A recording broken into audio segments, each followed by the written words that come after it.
এটা হলো কুমিল্লা শালবন বিহার।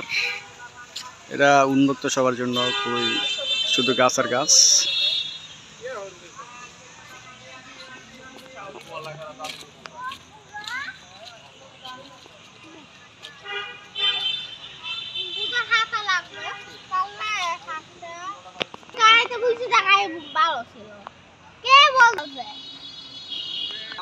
এটা শুধু গাছ আর গাছ, প্রচুর গাছ এখানে। কোটবাড়ি, কুমিল্লা শালবন বিহার, কোটবাড়ির অপোজিটই।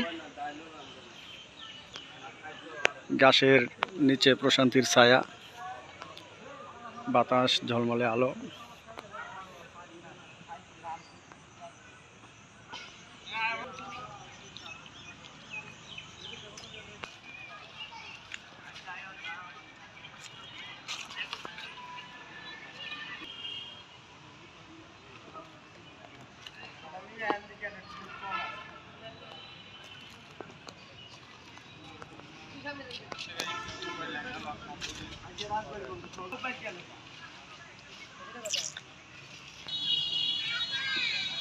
শালবন বিহারের ম্যাপ।